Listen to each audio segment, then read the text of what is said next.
In the golden age of Hollywood, the lions that roared on the silver screen were as famous as the human stars they shared it with. They were symbols of immense power, of wildness, and of danger. To control these magnificent beasts, most trainers used methods of fear and intimidation, a tradition passed down from the circus, built on the whip and the chair. But one man believed there was a better, kinder way, and one lion, a gentle giant named Zamba, would become his greatest friend and the living proof of his revolutionary idea. This is the true story of the last great Hollywood lion. It is a story about a profound bond between a man and a beast, the bizarre world of movie making, and a new, gentle philosophy called affection training that would change the world of animal acting forever. Before we begin, take a deep breath and let the room grow quiet. If these soft journeys bring you peace, feel free to like and subscribe, and let me know in the comments where you're listening from and what time it is there. It's always comforting to know who's resting alongside us tonight. Now, close your eyes and let the wilderness unfold. Our story begins not in the sun-drenched plains of the Serengeti, but in the strange, artificial jungle of old Hollywood. In the 1950s and 60s, the golden age of cinema, the demand for exotic animals to star alongside human actors was immense. Lions, tigers, bears, and elephants were all a part of the great, magical illusion of the movies, lending a sense of authentic danger and wild beauty to the silver screen. These animal actors were celebrities in their own right. Their powerful forms a thrilling spectacle for audiences around the world. But behind the scenes, the reality for these animals was often far from magical. The standard method for training these powerful and potentially dangerous creatures was a tradition passed down from the old.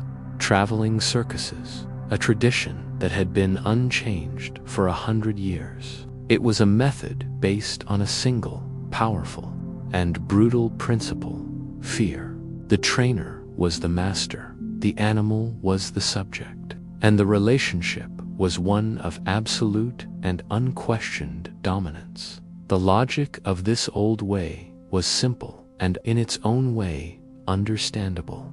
A lion is a powerful, apex predator, a creature of immense strength and deadly instinct. To control such a creature, the prevailing wisdom said, you must establish yourself as a more powerful, more dominant predator. You must become the alpha of the human-animal pride, a leader to be feared and obeyed without question. This dominance was achieved through a process of constant intimidation.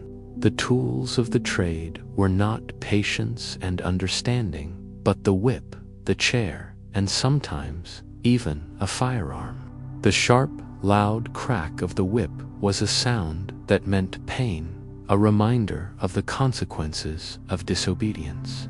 The wooden chair was not a piece of furniture, but a barrier, a shield that kept the animal at a distance and allowed the trainer to maintain a zone of safety.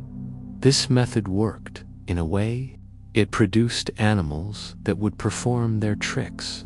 They would stand on their hind legs. They would jump through hoops of fire. They would roar on command for the cameras. They would create the illusion of a trained and tamed beast. Relationship it created was built on a foundation of stress, anxiety, and a deep, ever-present fear. The animals were not partners in the process. They were prisoners, beautiful and powerful slaves to the world of entertainment. You can see it in the old films if you look closely enough. The flick of an ear, the nervous twitch of a tail, the deadness in the eyes. These were not happy actors. They were frightened subjects, performing their tasks to avoid a punishment they knew all too well. This was the accepted reality of the time. It was considered by the studios, by the producers, and by the trainers themselves to be the only way to safely and effectively work with the great, dangerous, and exotic animals of the world. It was a dark and often cruel tradition, a secret that the magic of Hollywood did its best to hide from the viewing public, and it was a tradition that a young, visionary, and deeply empathetic trainer named Ralph Helfer was about to challenge and to change forever. Into this world of whips, chairs, and fear-based dominance came a new and radical idea. It was a philosophy championed by a young, charismatic, and deeply empathetic animal trainer named Ralph Helfer. He had grown up with a profound love and respect for animals, and he believed with an unshakable conviction that the old, fear-based methods were not just cruel, but also deeply flawed and, ultimately, less effective.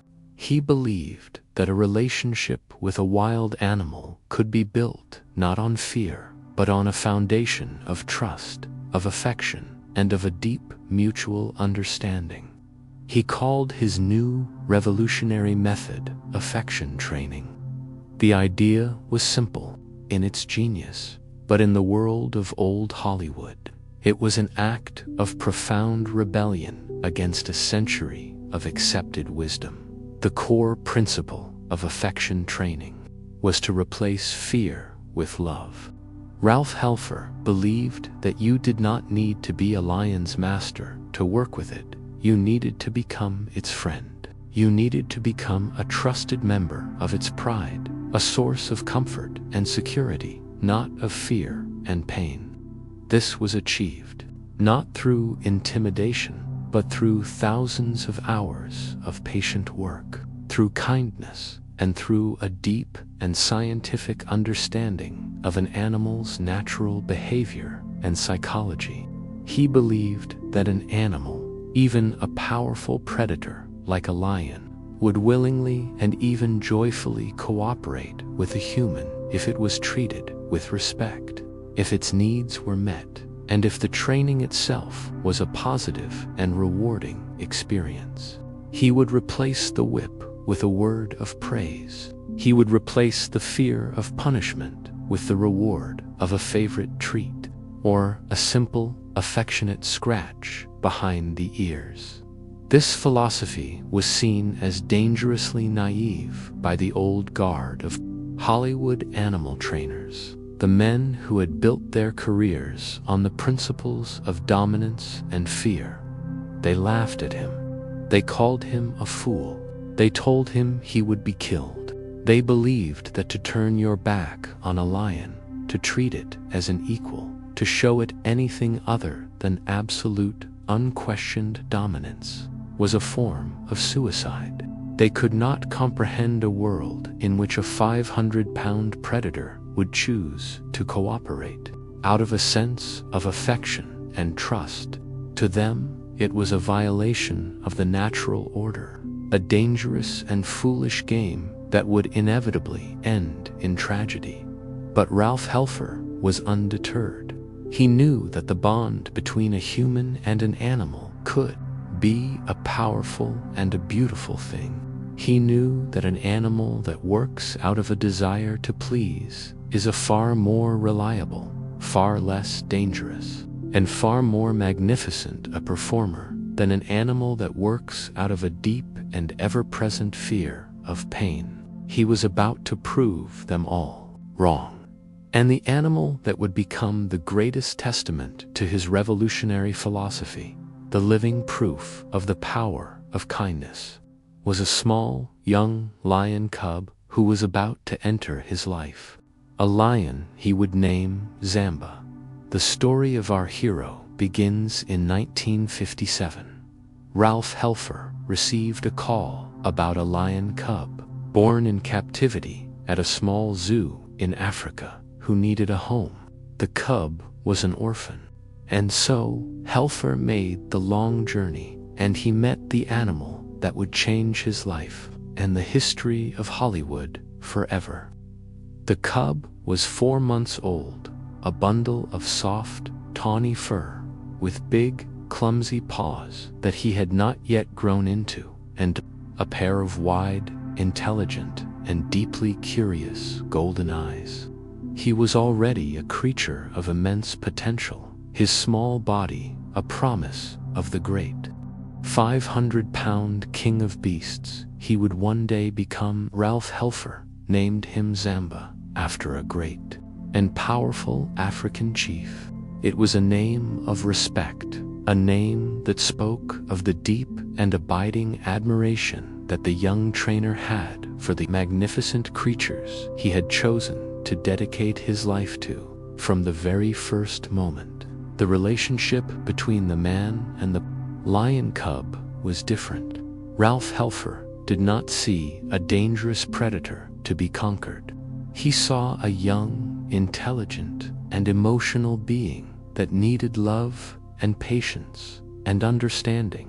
The first phase of Zamba's life was not one of rigorous, fear-based training.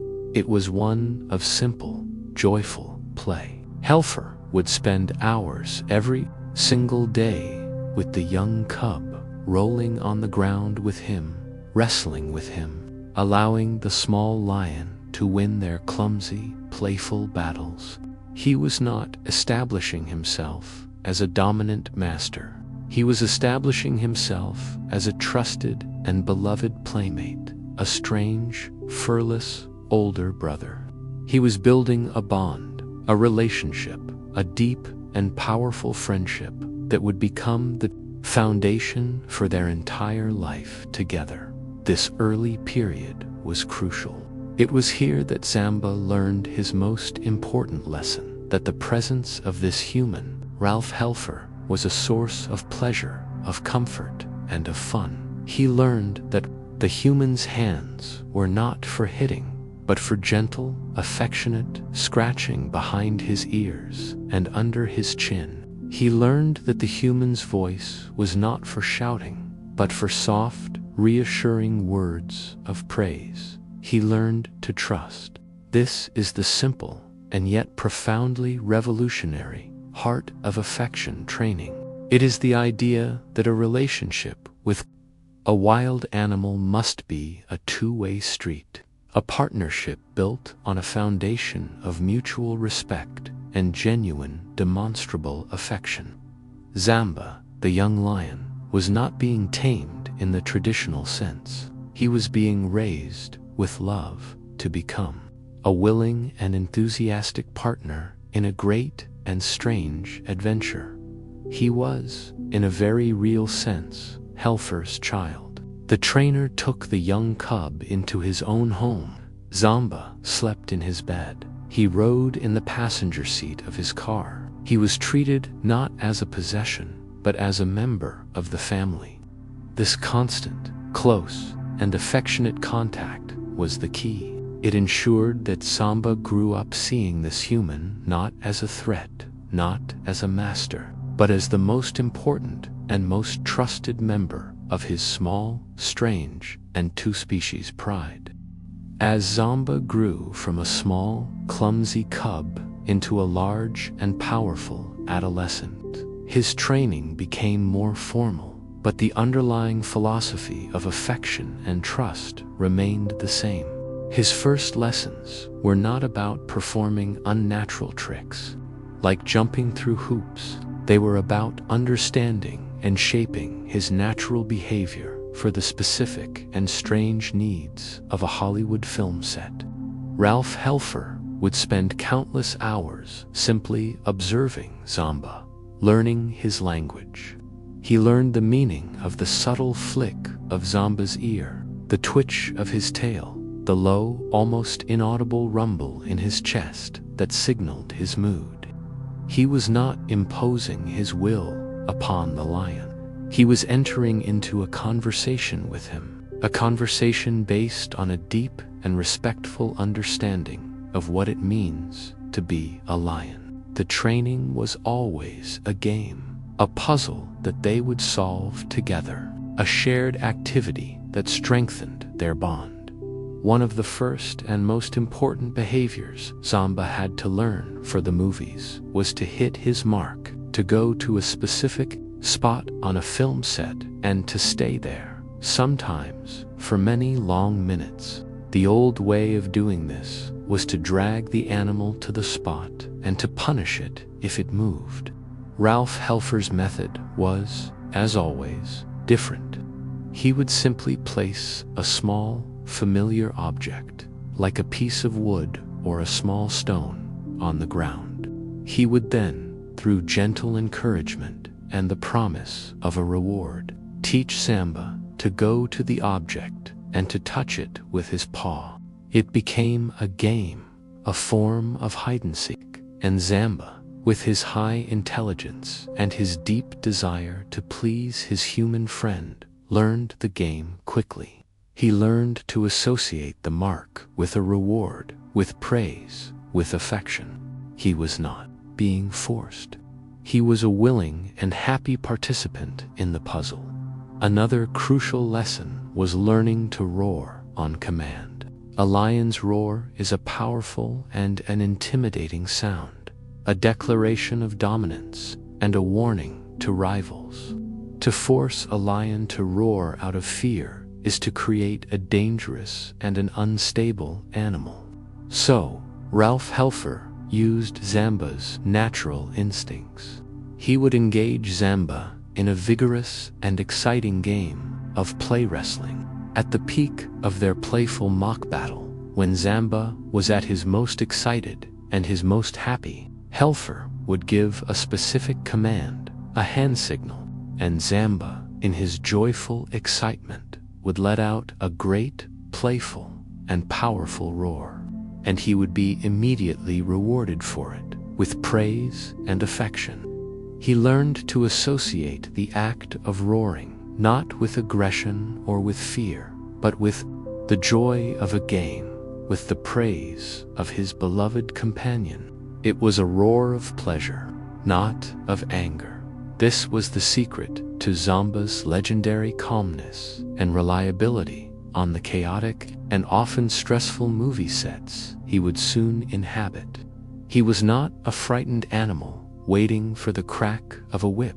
He was a happy and confident professional, ready to play a familiar and rewarding game with his best friend. He understood his job, and he enjoyed it, and it was this enjoyment, this lack of fear, that would allow him to become the most gentle, the most reliable, and the most famous lion in all of Hollywood. The culmination of all of this patient, gentle, and revolutionary work was the creation of a bond of trust between man and lion that was so profound, so complete, that it was almost unbelievable to the people who witnessed it. Ralph Helfer had not just trained a lion, he had become a member of its pride.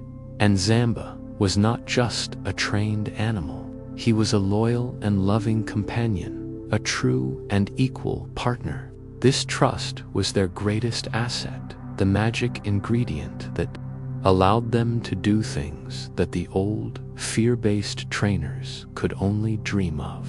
Things that were considered to be impossible, to be a death sentence. It was a trust that was demonstrated time and time again in small, quiet moments, and in great, spectacular, and dangerous-looking performances for the silver screen. The greatest testament to this trust was the fact that Ralph Helfer could work with Zamba without any barriers, without any cages, without any of the traditional tools of fear.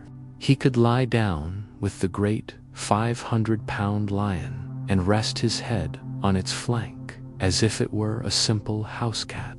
He could open the lion's great mouth with its 3-inch-long canine teeth and put his own head inside, a trick that would have been a death sentence with any other animal, but for them was just a game of ultimate quiet trust. He could wrestle and play with the fully grown, immensely powerful Zamba as if he were still a small cub, confident in the knowledge that the great, powerful creature knew with an absolute certainty his immense strength to never, ever harm his human friend. We now understand the science behind this incredible bond. It is a process known as imprinting. By raising Zamba from a very young cub, by providing him with constant affection, by becoming his primary and only source of food and comfort, Ralph Helfer had successfully and completely integrated himself into the lion's social world. He had become, in a very real sense, Zamba's alpha, his father, his brother, his entire pride. Zamba's desire to please him was not an act of fear. It was a deep, instinctual, and powerful social drive. He was cooperating with his leader. He was playing with his family. He was working to maintain the harmony of his strange, but very real two-member pride. This bond, this beautiful and powerful relationship, would become their greatest asset. It would allow them to navigate the strange and often terrifying world of Hollywood, with its bright lights, its loud noises, and its crowds of strange, new people.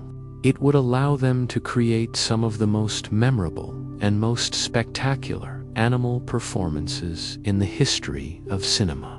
And it would, in the end, prove to the entire world that the old, cruel ways were not just unnecessary, but also deeply and fundamentally wrong.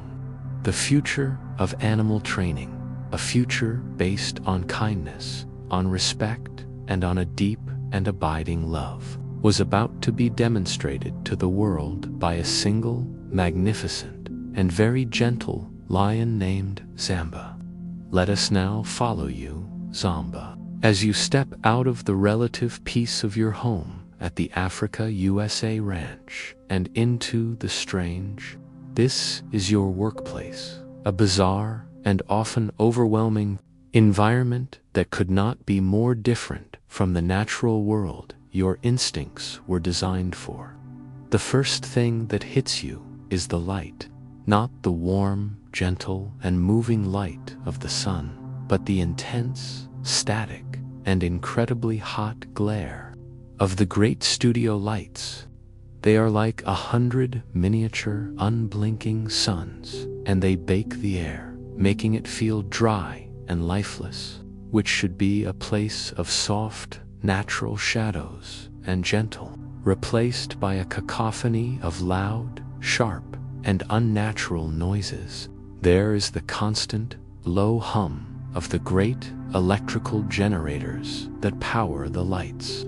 There is the loud, sudden shouting of the director, a strange, two-legged alpha whose roars seem to command the entire tribe of humans. There is the sharp, metallic clack of the clapboard that signals the beginning of a scene, a sound that always makes your ears twitch. There is the gentle, worry sound of the great mechanical cameras, their glass eyes watching your every move. It is a world of noise, a constant and often unpredictable assault on your sensitive ears. Then there are the smells. The air does not smell of damp earth, of green plants, of the musky scent of other animals. It smells of strange, artificial, and chemical things. It smells of the hot metal of the lights, of the dust that dances in their beams, of the strange, sweet scent of the makeup that the human actors wear. Is a lie to your nose. The great, gray rocks are not made of stone. They are made of plaster and wood, and they smell of paint and glue. The lush green jungle plants are made of silk and plastic, and they have no scent at all. It is a world of pure visual illusion, a place that your honest and powerful sense of smell knows to be a complete and total fabrication. You, a creature of the real, natural world, are now asked to exist and to perform in this bizarre and artificial environment. It is a testament to your intelligence, your temperament, and the deep. You learn to filter out the loud, unnatural noises. You learn to trust what your trainer tells you, not what your own powerful senses are screaming at you. You learn to be a professional. You learn to be an actor. You learn to be a king, not of the jungle, but of this strange, new, and artificial world of the silver screen. In the midst of this chaotic and unnatural world, you are a beacon of calm. This is your greatest gift, your most valuable and most surprising quality. While other animal actors might become nervous, aggressive, or unpredictable on the loud, hot, and confusing film set, your deep and abiding trust in your human friend, Ralph Helfer, is your anchor. He is your entire pride, your alpha, your director, and you watch him, and only him. Your world shrinks to the quiet, familiar, and reassuring presence of the one human you have trusted your entire life. We can see this professionalism in action during the filming of one of your most famous movies, The Lion, in 1962. The great human actress Sophia Loren was, by her own admission, terrified of working with a fully grown, 500-pound lion. She had heard the stories of the old, fear-based trainers, of the unpredictable and dangerous animals. But Ralph Helfer assured her that you were different, and he set about proving it. Mark, you lay down, and you rested your great head on your paws, your expression one of sleepy, calm contentment. You were a colleague, a fellow actor, waiting for your cue. Sophia Loren, watching this display of gentle power, slowly began to relax. She saw that you were not a monster. She saw the deep and loving bond between you and your trainer, and she began to trust. The scene progressed, and she was required to pet you, to run her hands through your great, thick mane. This was a moment of incredible interspecies trust. Her hand, small and delicate, rested on your great head. You accepted her touch with a quiet and gentle tolerance, perhaps even letting out a low, rumbling purr of contentment, a testament to the success of affection training. This was your reputation in Hollywood. Zamba the gentle, Zamba the professional, Zamba the lion you could trust. You were a creature who understood his job. You knew how to wait patiently for hours under the hot lights. You knew how to perform your actions with a calm and reliable precision. And because of this, you became one of the most sought-after and most beloved animal actors of your time. You were not just a wild animal. You were a true and respected Hollywood star. Of all the roles you played, of all the performances you gave, one stands out as the most iconic, the most famous, the most enduring. You were one of the few real lions to perform the role of Leo the lion, the living, roaring logo for the great Hollywood studio. This was a role as a symbol of the power and the majesty of Hollywood itself. The image of a great lion, framed by a circle of golden film, letting out a powerful and majestic roar, is one of the most famous images in the history of cinema, and you were a part of that history.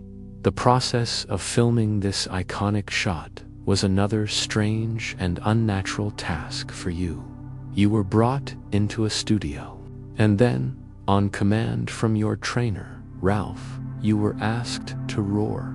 As we know, you had been trained to associate the act of roaring not with aggression, but with the joy and excitement of a game. Lungs. And you let out a series of magnificent, powerful, and earth-shaking roars. It was a performance, a beautiful and a powerful one. But for you, it was a performance without meaning. In your natural world, a roar is a complex and a powerful communication. It is a declaration of territory to rival males. It is a call to gather your pride. It is an expression of your own great strength and power. It has a purpose. But here, in this strange, dark room, you were roaring at nothing. But you did it because your friend, your trainer, had asked you to. You did it because it was a part of the strange and interesting game that was your life. And so your image, your powerful and majestic roar, was captured on film. It was seen by millions and then billions of people around the world for decades to come. It was the introduction to some of the greatest films ever made. You became a symbol of the golden age of Hollywood. You were Leo the lion. You were the king of the movies. And you achieved this great and enduring fame not through an act of aggression, not through a display of wildness, but through an act of quiet, professional, and trusting cooperation with the human you loved. The great and beautiful irony of your life was that you were a wild animal who was now being paid to pretend to be a wild animal. Your job was to simulate the very life that had been taken from you, to create an illusion of the wild for the human audiences who had never seen a true wild lion. This required you to perform acts of aggression, of violence, of predation, all without any actual aggression or violence. It was the ultimate test of the bond of trust between you and your trainer. It was a form of acting that was as sophisticated and as difficult as any performed by your human co-stars. In your films, you were often required to attack a human actor. This was, of course, the most dangerous and most difficult of all your tasks. The old, fear-based trainers would often achieve this by deliberately agitating the animal, by making it genuinely angry and afraid, a terribly dangerous and unpredictable method. But your trainer, Ralph Helfer, had a different and much safer method. The actor you were attacking was almost always Ralph himself, dressed in a clever disguise in the costume of the character. The attack was not an attack at all. It was just a game of play wrestling. The same game you had been playing with him since you were a small cub. You knew with an absolute certainty that this was a game. You would run towards him. You would rear up on your hind legs. You would place your great, heavy paws on his shoulders. You would open your immense mouth. It was a terrifying and a spectacular sight for the cameras. But your movements were always controlled. Your claws were always retracted. The pressure of your jaw was always gentle. It was a beautiful and a powerful dance, a piece of choreography that you had practiced 1,000 times. It was a perfect illusion, an act of simulated violence that was, in reality, an act of profound and complete trust. This was the secret to your success as a Hollywood action star. It was the reason you were considered the most reliable and the safest of all the great animal actors. The producers and the directors knew that when you were on set, the danger was only an illusion. The real emotion behind the scenes was not fear, but a deep and abiding love and trust between a man and a lion. And so, you became a master of this strange art. You became the king of the pretend jungle, the master of the simulated hunt, a gentle and loving creature who was the very best in the world at pretending to be a monster. And so, you became a true and respected Hollywood star. Your name, Zamba, was known throughout the industry. You had a reputation not as a dangerous and unpredictable animal, but as a calm, reliable, and gentle professional. You were treated with a respect that was usually reserved for the greatest of human actors. You were given the best food, the best care, the best living conditions. You were a valuable and a beloved asset to the studios you worked for. You were, in every sense, a king in Hollywood. This was a profound and a revolutionary thing, in an era where most animal actors were treated as disposable props, as dangerous and untrustworthy beasts to be controlled with fear. You were treated as a colleague. You were a testament to a new and a better way of thinking. You proved that a wild animal, when treated with kindness, with respect, and with a deep understanding of its own nature, could be a willing and a happy partner in the strange and demanding work of making movies. You were the living proof of Ralph Helfer's revolutionary philosophy. You were a bridge between two worlds. You were a creature of the wild, with all the power and the majesty of your ancient lineage.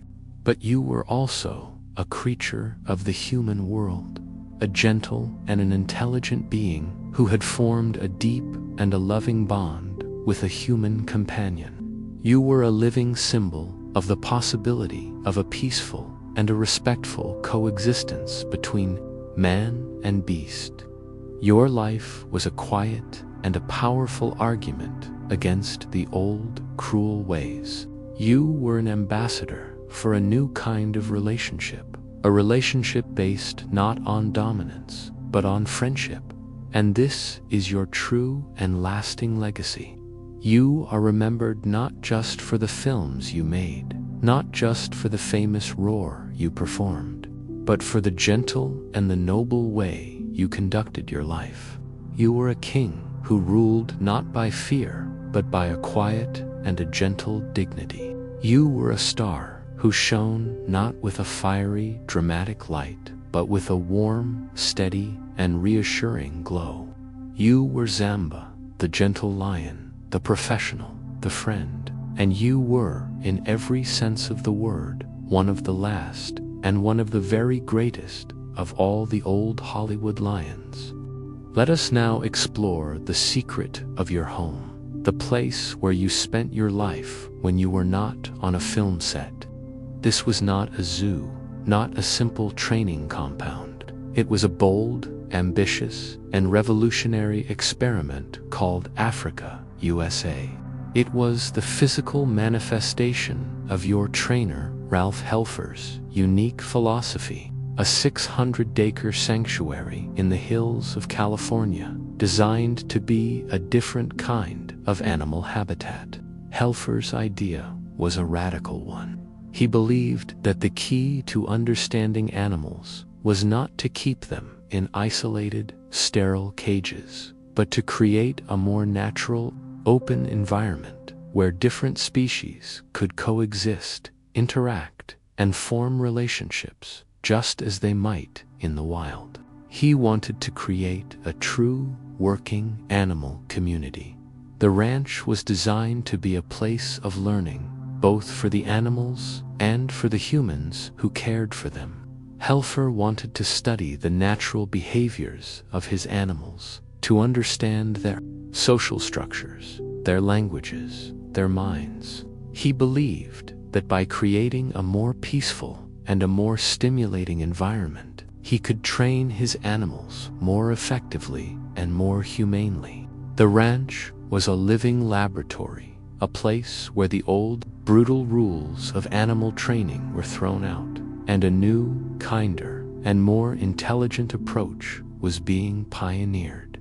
It was a place built on the radical idea that a lion and a zebra, a tiger and an elephant, could not just tolerate each other, but could, with patience and understanding, learn to live together in a state of peace. This was a profound and a deeply controversial idea. The other trainers in Hollywood thought he was a fool, a dangerous idealist who was creating a chaotic and an unpredictable environment that would inevitably lead to tragedy. They believed that the fundamental law of the wild was eat or be eaten, and that to put predators and prey together in a single, large enclosure was to invite disaster. But Helfer believed that the law of the jungle was more complex than that. He believed that the need for companionship, for community, for a peaceful existence was a powerful and an underrated force in the animal world. And his Africa, U.S.A. ranch was his attempt to prove it. This grand experiment was more than just an animal training facility. It was a vision for a new kind of relationship between humanity and the animal kingdom. It was a hope that, with enough kindness and enough understanding, the ancient barriers of fear and predation could be overcome. It was a dream of a peaceable kingdom, a small-scale Eden nestled in the rolling hills of Southern California. And you, Zamba, were to be the king of this strange and beautiful new world. And for a time, the experiment worked. The Africa, U.S.A. ranch became home to one of the most unique and bizarrely beautiful animal communities in the world. It was a place where the old, established rules of nature seemed to be rewritten. In the great open fields of the ranch, you, Zamba the lion, would often be seen living in peaceful coexistence with a variety of other animals, many of whom would have been your natural prey in the wild.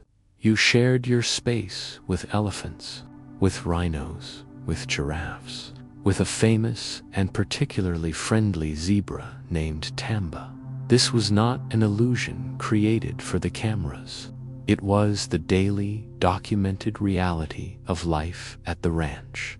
The animals did not just tolerate each other. In many cases, they formed genuine and deeply surprising friendships.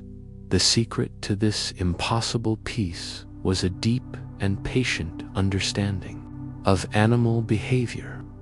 Ralph Helfer and his trainers spent thousands of hours carefully introducing the different species to each other, always in a controlled and a positive environment. They used the principles of affection training not just to teach the animals tricks, but to teach them how to live with each other. They learned that if animals are raised together from a young age, if they are well fed and their bellies are always full, if their environment is free from stress and fear, then their natural, aggressive instincts are often replaced by a simpler and a more powerful desire for companionship. The ranch became a testament to the idea that an animal's behavior is not just a product of its wild instincts, but also of the environment and the culture it is raised in.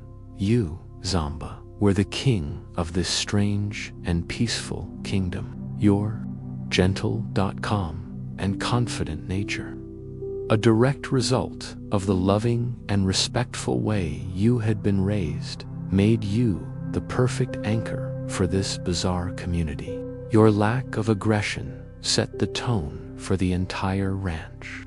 The other animals learned that you were not a threat, that you were a calm and a stable presence. You would often be seen lying in the sun, a picture of serene contentment, while elephants and rhinos grazed peacefully just a few yards away. It was a beautiful and a surreal sight, a glimpse of a different kind of world. A world where the lion could, in fact, lie down with the lamb, or at least with the zebra.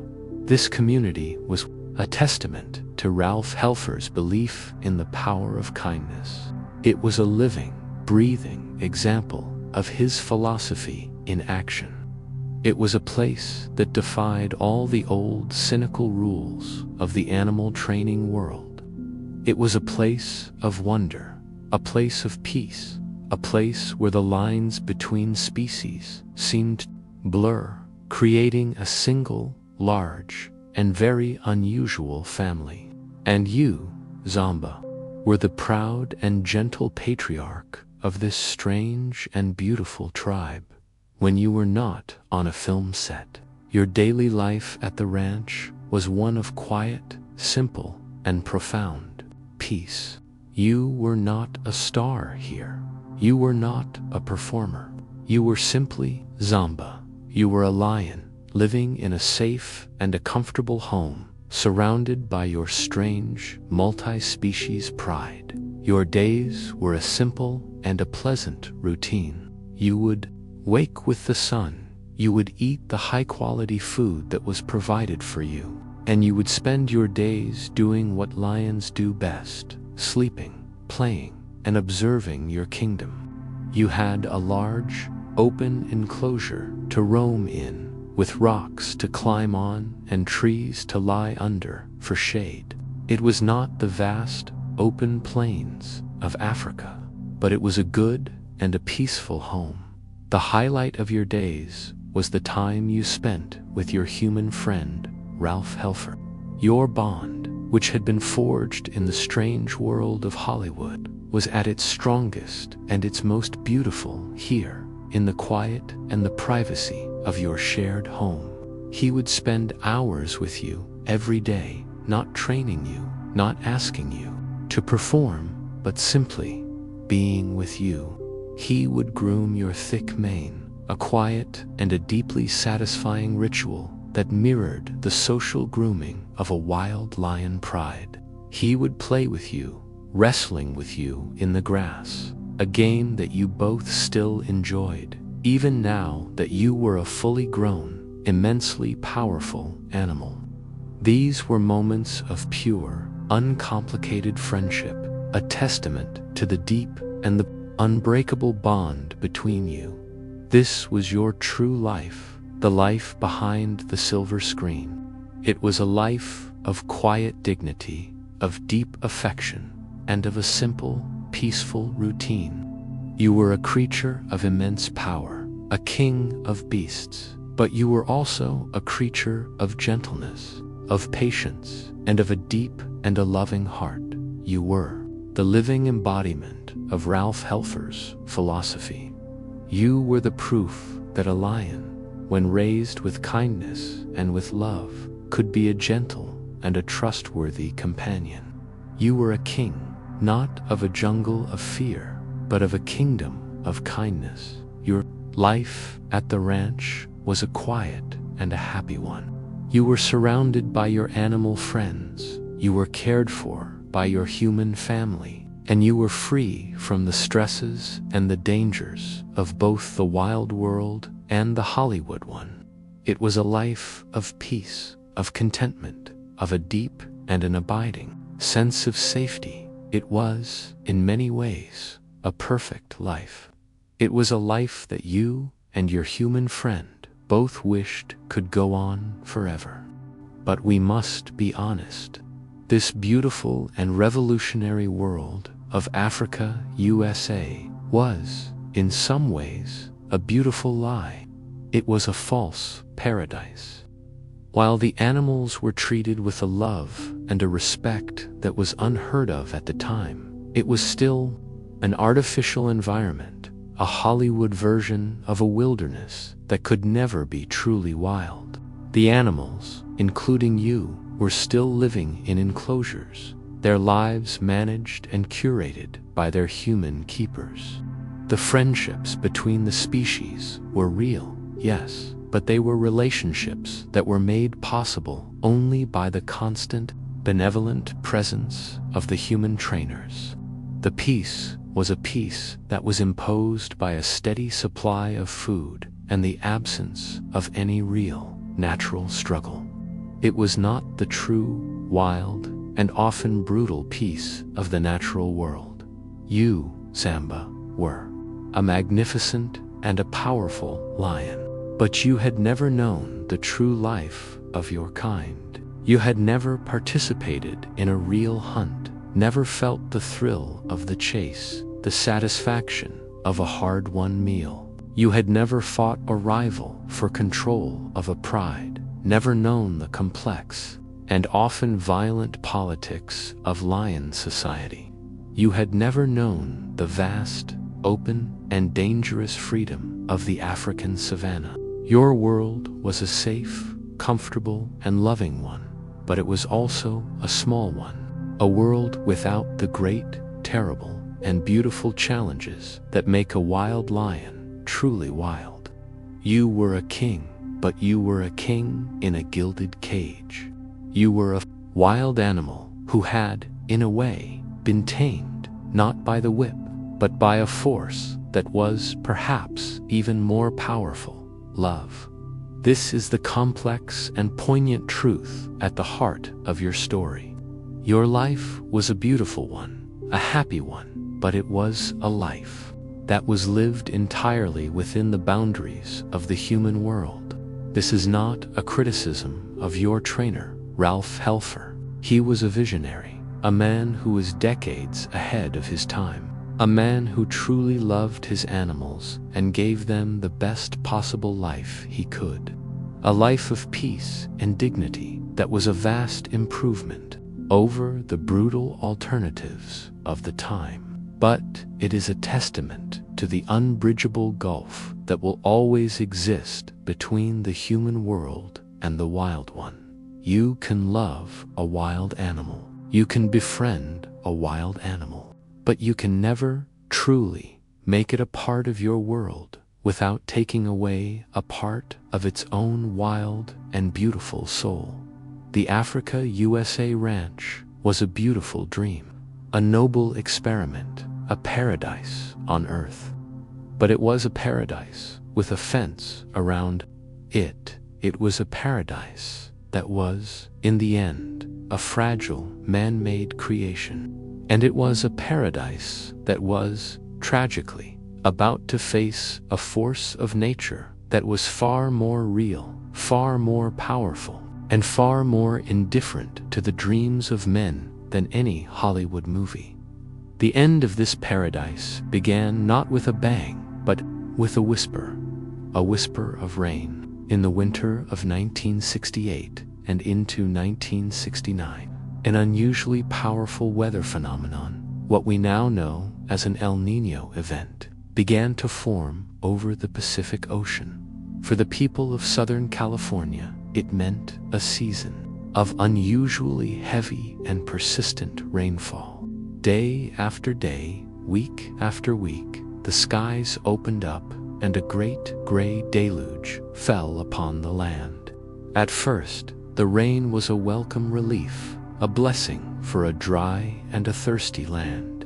But the rain did not stop. The rivers began to swell. The ground became completely saturated, unable to absorb any more water.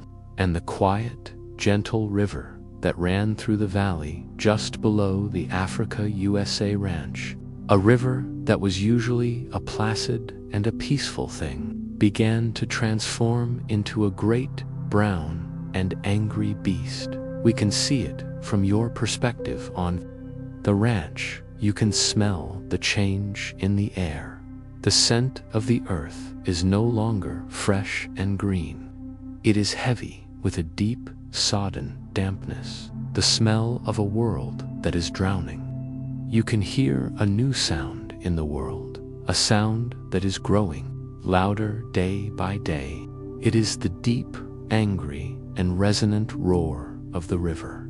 It is no longer a gentle murmur. It is a powerful and a threatening voice, the voice of a natural world that is beginning to feel out of balance. Your wild lion instincts, the instincts of a creature whose ancestors have survived 1,000,000 years of floods and droughts on the Great Plains of Africa, are telling you that something is wrong.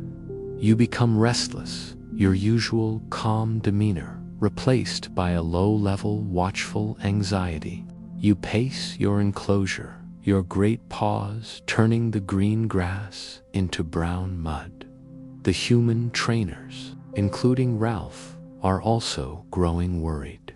They watch the river as it swells, as its muddy, churning water begins to creep higher and higher up its banks. They begin to make preparations to reinforce the enclosures, to move the smaller, more vulnerable animals to higher ground. But they are optimistic. They believe that their ranch, their paradise, is strong enough to withstand the storm. They do not yet understand the true, terrible, and indiscriminate power of a great and historic flood. They are about to learn that their man-made paradise is no match for the raw, untamed power of the natural world. The final secret of your habitat was that it was, in the end, vulnerable. It was a beautiful dream, but it was a dream built in a floodplain. The rain continues to fall. The river continues to rise. The sky is a constant, weeping and ominous gray. A sense of impending doom begins to settle over the beautiful green and now dangerously wet hills of the Africa, U.S.A. ranch. The gathering clouds are a true and a tragic foreshadowing of the disaster that is to come. A disaster that will wash away this beautiful, strange, and impossible paradise forever, leaving only a memory and a story behind. The end of your beautiful, strange, and peaceful kingdom came not with a whimper, but with a roar. Not the roar of a lion, but the roar of a river. In the first few months of 1969, the unusually heavy and relentless rains that had been falling 4 weeks finally reached their terrible crescendo. The Soledad Canyon, the beautiful valley that was home to your Africa, U.S.A. ranch, became the path for a historic and catastrophic flood. The Santa Clara River, usually a gentle and placid stream, was transformed by the deluge into a raging, angry, and unstoppable torrent of muddy water, uprooted trees, and debris. It was a force of nature, of a scale and a violence that your man-made paradise was never designed to withstand. The waters rose with a terrifying speed, spilling over the riverbanks and pouring into the low-lying areas of the ranch. The lower enclosures were the first to go. The carefully constructed fences and shelters simply swept away by the immense power of the floodwater. The beautiful, peaceful dream of Africa, U.S.A. was rapidly becoming a chaotic and a terrifying nightmare. Ralph Helfer and his team of trainers worked with a desperate, heroic courage. They scrambled to open cages to lead the terrified animals to higher ground. It was a scene of almost biblical chaos. Great elephants trumpeted in fear, massive rhinos charged through the rising water, and the smaller, more panicked animals scrambled for any patch of dry land they could find. The noise was immense, the roar of the flood, the panicked cries of 100 different species, the shouting of the human trainers. It was a world that had been turned completely upside down, a paradise that was being washed away in a torrent of mud and water. The beautiful, carefully constructed community of animals, a community built on years of patient training and trust, was now scattered, terrified, and fighting for its very survival. You, Zamba, observed this chaos with a strange and a powerful calm. Your own enclosure was on slightly higher ground, and for a time you were safe from the worst of the rising water. You could feel the deep, trembling vibration of the flood in the earth. You could smell the wet, muddy, and terrifying scent of the raging river. Your wild, ancient lion instincts were screaming at you that this was a moment of great and terrible danger, but your other, newer instincts, the instincts of a creature that had lived its entire life in a world of trust and safety, a creature that had a profound and an unbreakable bond with its human companion, were also at play. You did not panic. You did not roar in terror. You simply watched, and you waited. You waited for your friend, your trainer, your alpha. You waited for Ralph. This was the moment that would test the very foundation of your life and the philosophy that had guided it. In this moment of absolute chaos, of life and death, would the bond of affection hold? Would the years of trust prove stronger than the primal, instinctual fear of a great and terrible flood? The water continued to rise, a brown, churning, and relentless tide, and the fate of your entire world and every living thing in it hung in the balance. In the midst of this terrifying chaos, your trainer, Ralph Helfer, was a figure of incredible courage and focus. He was risking his own life, wading through the dangerous, fast-moving water, trying to save as many of his beloved animals as he could. But he could not be everywhere at once, and he knew that the greatest potential danger, the creature that the other rescuers were most afraid of, was you. A 500-pound lion, terrified and cornered by a flood, was a recipe for a terrible tragedy. And so he made his way to your enclosure, his heart heavy with a terrible fear, not for himself, but for you. He did not know how you would react. He did not know if your lifetime of gentle training would hold in the face of this primal, overwhelming terror.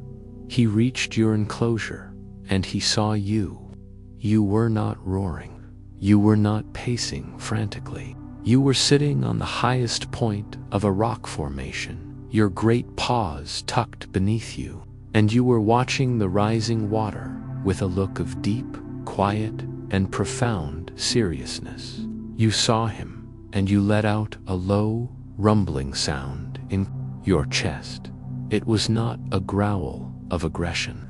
It was a sound of recognition, a sound of greeting, a sound that said, "I see you. I am glad you are here." In the middle of the greatest disaster of your life, you were a pillar of calm, a beacon of quiet, leonine strength. This was the moment of truth. Ralph opened the gate to your enclosure, a terrifying act in the eyes of any other person, and he spoke to you, his voice calm and reassuring, even as the world was falling apart around you. He asked you to come with him, to follow him to a safer, higher place. And you, Zamba, the gentle lion, the creature trained not by fear, but by love, you understood. You stood up, you stretched your great body, and you walked calmly down from your rock and to his side. You trusted him. You trusted him completely. Your bond was stronger than the fear. It was stronger than the storm. It was stronger than the flood. Your quiet, calm courage in this moment was an act of incredible heroism. Because you were calm, Ralph did not have to worry about you. He did not have to spend his precious time and energy managing a panicked 500-pound predator. Your trust in him freed him to focus his efforts on saving the other, more panicked animals. You were not just another animal to be saved. You were a partner in the rescue. You were a quiet, brave, and deeply loyal soldier, standing calmly by your leader's side in the middle of a great and terrible battle. The flood was a catastrophe. It was a disaster of a scale that was almost impossible to comprehend. When the waters finally, after many long days, receded, they left behind a scene of almost total devastation. The beautiful, green, and vibrant paradise of the Africa U.S.A. ranch was gone. It was replaced by a wasteland of thick, brown, and foul-smelling mud, of uprooted trees, of shattered fences, of ruined buildings. The great, open fields where you and the other animals had lived in such impossible peace were now a desolate, empty, and heartbreaking landscape. The beautiful dream was over, washed away in a single, terrible night. The human cost was immense. Ralph Helfer and his team had lost everything they had built: their homes, their life's work, their dream of a new and a better way of living with animals. All of it was destroyed.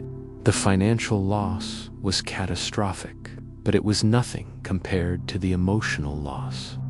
Despite their heroic efforts, many of the beloved animal inhabitants of the ranch had been lost in the flood. They were the true victims of this tragedy, the innocent souls of a beautiful, failed experiment. The survivors, like you, were now homeless, refugees from a lost kingdom.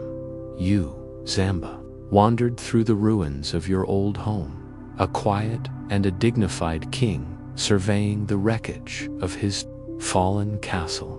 You could smell the scent of loss on the air. You could see the heartbreak in the eyes of your human companions.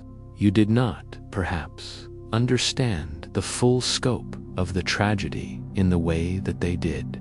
But you are an intelligent and an empathetic creature. You knew that something terrible had happened.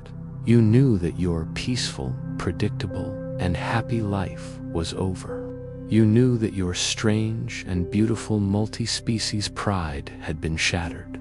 The quiet, gentle, and beautiful world of the Africa U.S.A. ranch was now nothing more than a memory. The great flood of 1969 was the end of an era. It was the end of a beautiful and a noble dream. The Africa U.S.A. ranch, with its revolutionary ideas and its impossible, peaceful community of animals, would never be rebuilt. The financial and the emotional cost was simply too great. Your life, and the life of your trainer, and the lives of all the other survivors would now be changed forever. You were the king of a lost paradise, a paradise that now existed only in the memories of those who had been lucky enough to have lived in it. In the aftermath of the flood, a new and a more difficult chapter of your life began. You were no longer a wealthy Hollywood star living in a beautiful 600-acre paradise. You were now a survivor, a refugee, and your future was uncertain. Ralph Helfer, who had lost almost everything in the flood, worked tirelessly to find new, safe homes for all of his surviving animals. It was a difficult, heartbreaking, and expensive process. But there was never any question of what would happen to you. You were not just one of his animals. You were his family, and you would stay with him. Your final years were much quieter than the glamorous, exciting, and chaotic years of your Hollywood fame. You lived in a smaller, more private facility, a simple and a safe enclosure where you could live out the rest of your days in peace. The great multi-species community of the Africa U.S.A. ranch was gone. But the most important member of your pride, your human friend, Ralph, was still with you. He continued to care for you, to play with you, to groom you, to be with you every single day. Your bond, which had been tested by the chaos of Hollywood and the tragedy of the flood, was now the one constant and unbreakable thing in both of your lives. You grew old together, the man and the lion. You saw the gray begin to appear in his hair, just as he saw the gray begin to appear in your own magnificent mane. Your once powerful, muscular body grew a little weaker, your movements a little slower, but the deep, quiet, and powerful affection between you never faded. It was a friendship that had transcended the boundaries of species, of language, of worlds. It was a love that was as real and as profound as any love between two beings. You were a testament to a life lived with kindness, with trust, and with a deep and an abiding friendship. And when your time finally came, it was a peaceful and a gentle end. You did not die alone in the wild, from starvation or from the teeth of a rival. You died of old age, a quiet and a dignified passing, with your lifelong friend and companion, Ralph Helfer, by your side. You were a creature who had lived an impossible life. You had been a Hollywood star, a resident of a strange and beautiful paradise, a hero in a great and terrible disaster. And through it all, you had been a gentle, a loving, and a deeply loyal friend. Your long and incredible journey was finally over. So what is your true and lasting legacy, Zamba, the last great Hollywood lion? It is not just in the films you made, the iconic roar you performed, or the famous movie stars you worked with. Your true legacy is a much quieter and a much more profound a thing. It is the legacy of an idea. It is the legacy of kindness. Your life and your incredible, lifelong friendship with Ralph Helfer was the living. You proved that a relationship between a human and a powerful, wild animal could be built on a foundation of mutual trust, of respect, and of genuine, deep affection. Your story changed the way Hollywood and the world thought about animal actors. You were the living proof that a gentle hand was far more powerful than a whip. You were the ambassador for a new, more humane, and more intelligent way of working with the magnificent creatures with whom we share this planet. Your gentle, calm, and professional demeanor on the film set became the new gold standard.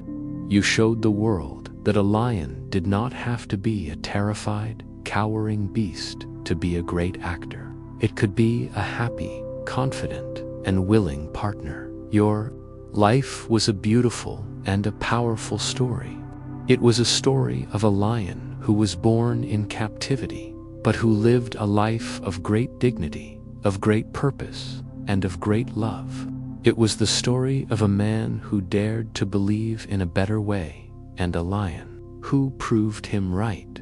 You were not just an animal actor. You were a teacher, a pioneer, a revolutionary, and you were, in every sense of the word, a true and a noble king. And so, we remember you now, Zamba, the gentle lion, the Hollywood star, the survivor, the hero, the friend, the last and the greatest of the old Hollywood lions. Your final roar has long since faded into silence, but the beautiful, quiet, and powerful story of your life and of your incredible friendship will be remembered forever.